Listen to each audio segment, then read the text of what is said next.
दोस्तों, शिक्षक पात्रता परीक्षा सीटेट की कंप्लीट तैयारी के लिए हमारे यूट्यूब चैनल टीचर अहमद को ज़रूर सब्सक्राइब करें। अगर आप कंप्लीट पीडीएफ नोट्स चाहते हैं, ऑनलाइन मॉक टेस्ट चाहते हैं तो आप ज़रूर संपर्क करें। हमारा संपर्क सूत्र है 7631314948। Complete PDF notes, complete solve paper, online mock test के माध्यम से हम सीटेट 2022 की कंप्लीट तैयारी करा रहे हैं। अगर आप इंटरेस्टेड हैं तो संपर्क करें। बगैर किसी देरी के हम वीडियो की शुरुआत करते हैं। आज के इस क्लास में हम 2019 में पूछे गए सवालात को सॉल्व करेंगे। जी हाँ, सीटेट दिसंबर 2019 में बाल विकास और शिक्षण शास्त्र से जो 30 प्रश्न पूछे गए थे, आइए हम एक एक को सॉल्व करते हैं।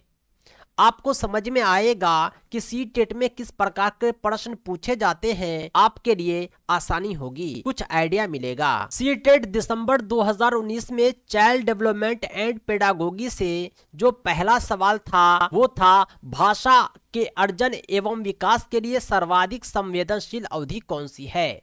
भाषा के अर्जन एवं विकास के लिए जो सर्वाधिक संवेदनशील अवधि है वो प्रारंभिक बाल्यावस्था है। प्रारंभिक बाल्यावस्था यानी जब बच्चा शैशवावस्था से ऊपर जाता है तो बाल्यावस्था की शुरुआत हो जाती है।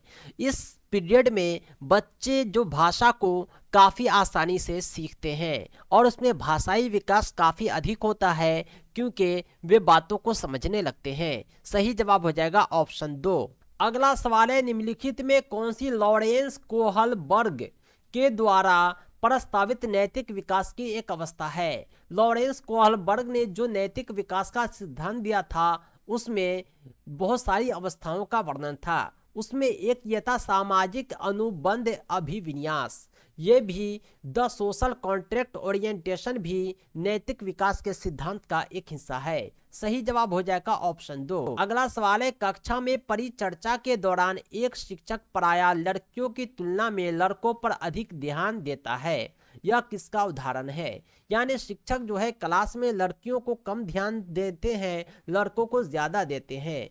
यह वास्तविकता में जेंडर पक्षपात है, यानी लिंग के आधार पर लड़कों और लड़कियों में फर्क करना ये जेंडर पक्षपात कहलाता है।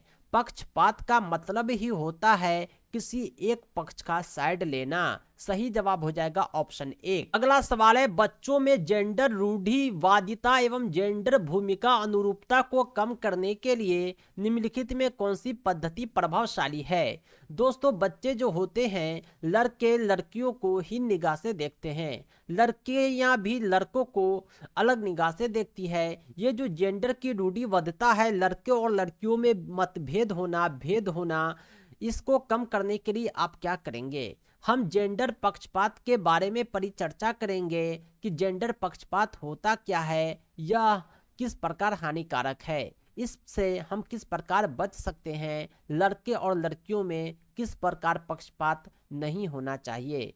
सही जवाब हो जाएगा ऑप्शन 1। अगला सवाल है 5 नंबर, निम्नलिखित में से किस मनोवैज्ञानिक ने बच्चों को ज्ञान के सक्रिय जिज्ञासु के रूप में देखते हुए उनके चिंतन पर सामाजिक एवं सांस्कृतिक विषय वस्तुओं के प्रभाव को महत्व दिया है। सही जवाब हो जाएगा लेव वायोगोत्स्की। लेव वायोगोत्स्की ऐसे मनोवैज्ञानिक हैं जिन्होंने बच्चों के ज्ञान के सक्रिय जिज्ञासु के रूप में देखते हुए उसके चिंतन पर सामाजिक एवं सांस्कृतिक विषय वस्तु के प्रभाव को महत्व दिया है। सही जवाब ऑप्शन 2। अगला सवाल है जिगसॉ पहेली को करते समय 5 वर्ष की नज्मा स्वयं से कहती है। वह क्या कहती है। नीला टुकड़ा कहाँ है, नहीं यह वाला नहीं है, गाढ़े रंग वाला जिससे यह जूता पूरा बन जाएगा।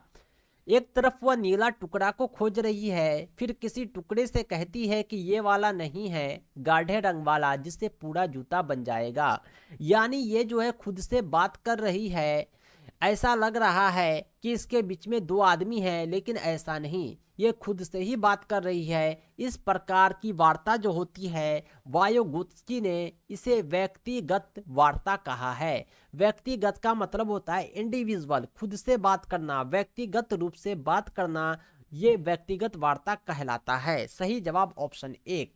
अगला सवाल है 7 नंबर, बच्चों को संकेत देना तथा आवश्यकता पड़ने पर सहयोग प्रदान करना निम्नलिखित में किसका उदाहरण है। बच्चों को हमने कुछ पाठ दिया, कुछ होमवर्क दिया और बच्चे उसे पूरा कर लेंगे, इस विश्वास के साथ हमने उसे कुछ संकेत भी दिया ताकि उसे सॉल्व करने में आसानी हो। इसको क्या कहा जाता है? इसको जो है पाड़ या ढांचा कहते हैं। सही जवाब हो जाएगा ऑप्शन 4, स्कैफोल्डिंग। स्कैफोल्डिंग जो होता है पाड़ या ढांचा होता है जो एक सहयोग देता है किसी को सफलता की ओर बढ़ने का। सही जवाब ऑप्शन 4। अगला सवाल है निम्नलिखित व्यवहारों में से कौन सा जीन पियाजे के द्वारा प्रस्तावित मूर्त संज्ञानात्मक अवस्था को विशेषित करता है। सही जवाब है संरक्षण कक्षा समावेशन। जीन पियाजे ने संरक्षण या कक्षा समावेशन को मूर्त संज्ञानात्मक अवस्था कहा है। सही जवाब है ऑप्शन 2। बच्चों के संज्ञानात्मक विकास के संदर्भ में निम्नलिखित में कौन सी जीन पियाजे की संरचना है। जीन पियाजे ने संज्ञानात्मक विकास का सिद्धांत दिया था। इन्होंने इस स्कीमा को संज्ञानात्मक विकास के संदर्भ में हेल्पफुल बताया था। सही जवाब हो जाएगा ऑप्शन 1। अगला सवाल है आकलन का प्राथमिक उद्देश्य क्या होना चाहिए। दोस्तों आकलन को असेसमेंट मूल्यांकन कहते हैं। यह जो है परीक्षा का स्थान लिया है, यानी प्राथमिक कक्षाओं में बच्चों से परीक्षा नहीं लेनी है बल्कि आकलन करना है। यही उसके सीखने सिखाने का एक माध्यम होगा। इसका जो उद्देश्य होता है यह होता है कि संबंधित अवधारणाओं के बारे में बच्चों की अस्पष्टता तथा भ्रांतियों को समझना। कोई भी बात बच्चे इस तरह समझ रहे हैं, उसके मन में क्या कन्फ्यूजन है, उसकी क्या गलतफहमियां हैं, सारी भ्रांतियों को समझना ही आकलन का असल उद्देश्य है। जब तक आप समझेंगे नहीं तब तक आप उसका निदान नहीं तलाशेंगे और बच्चे को उसका सॉल्यूशन नहीं मिल पाएगा। सही जवाब ऑप्शन 2। अगला सवाल है बुद्धि से रिलेटेड। बुद्धि के बारे में कौन सही है। यहाँ पे 4 ऑप्शन है जो बुद्धि से रिलेटेड हैं, 3 ऑप्शन गलत हैं, चौथा ऑप्शन जो है सही है। बुद्धि जो होता है बहुआयामी होता है, मल्टी डायमेंशनल होता है तथा जटिल योग्यताओं का एक समूह होता है। बुद्धि कॉम्प्लेक्स एबिलिटी का सेट होता है। सही जवाब ऑप्शन 4। अगला सवाल है रूही हमेशा समस्या के एकाधिक समाधानों के बारे में सोचती है, यानी समस्या जिसका एक से अधिक समाधान हो। इनमें से काफी समाधान मौलिक होते हैं। रूही किन गुणों का प्रदर्शन कर रही है। सही जवाब हो जाएगा सृजनात्मक विचारक, यानी कोई भी चीज का एक से अधिक उपाय तलाशना, एक से अधिक माध्यम अपनाना सृजनात्मकता है। आप अपनी क्रिएटिविटी का उपयोग करके किसी समस्या का एक से अधिक समाधान खोज रहे हैं। सही जवाब हो जाएगा ऑप्शन 1। अगला सवाल है शिक्षण अधिगम प्रक्रिया पढ़ने पढ़ाने के दौरान वंचित समूह से संबंधित विद्यार्थियों के द्वारा सहभागिता कम होने की स्थिति में एक शिक्षक को क्या करना चाहिए। क्लास में आप पढ़ा रहे हैं, आपने देखा कि बच्चे की संख्या दिन ब दिन घटती जा रही है। ऐसी स्थिति में आपको क्या करना चाहिए। आपको ये चाहिए कि अपने शिक्षण पद्धति पर विचार करें कि क्या कोई मुझ में तो कमी नहीं है जिससे हम अनजान हैं। आप अपनी शिक्षण पद्धति पर विचार करें, बच्चों की सहभागिता में सुधार करने के लिए नए तरीके ढूंढें। उम्मीद है कि आपको सफलता मिलेगी, बच्चों की सहभागिता में सुधार आएगा। सही जवाब ऑप्शन 4।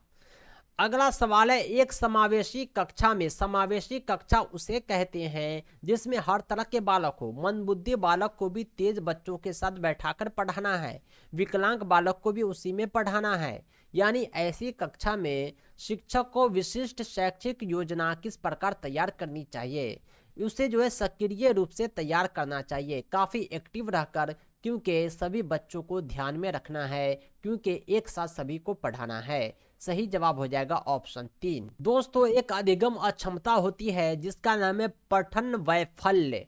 इसे जो है डिसलेक्सिया कहते हैं, काफी पॉपुलर है। बच्चों में प्राथमिक लक्षण क्या होता है। पठन वैफल्य डिसलेक्सिया का प्राथमिक लक्षण होता है धारा प्रवाह पढ़ने की अक्षमता।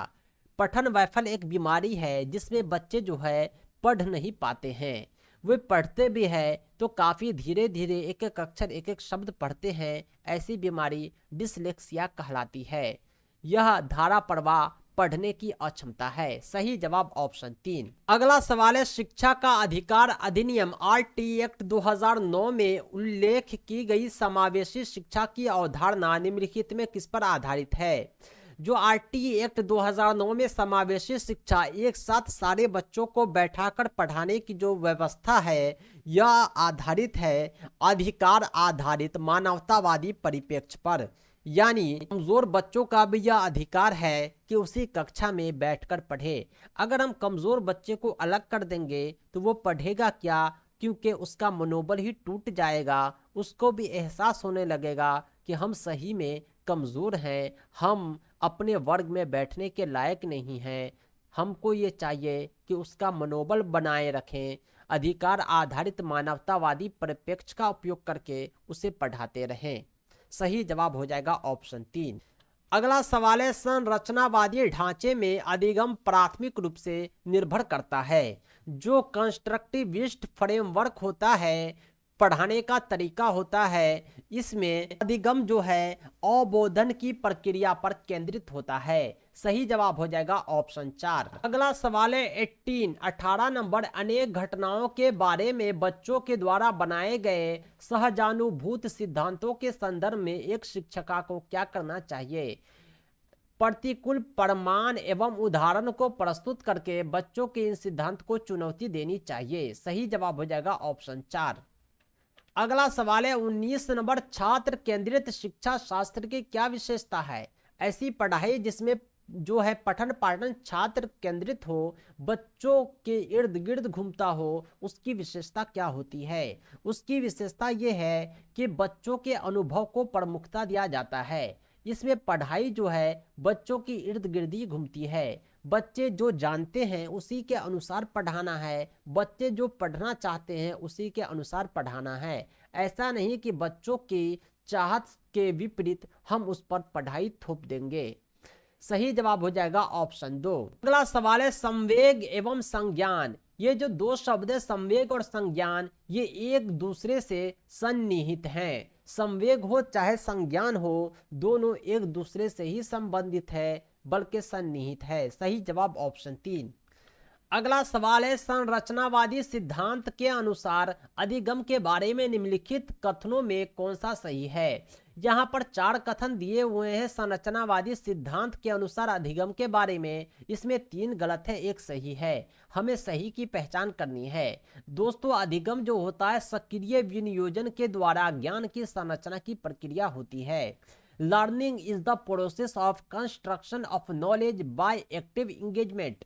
यानी हम जो है एक्टिव इंगेजमेंट के द्वारा ही कुछ सीख सकते हैं। अगर हम एक्टिव इंगेजमेंट नहीं है तो हमारी जो सीखने की प्रक्रिया है वो प्रभावित हो जाएगा।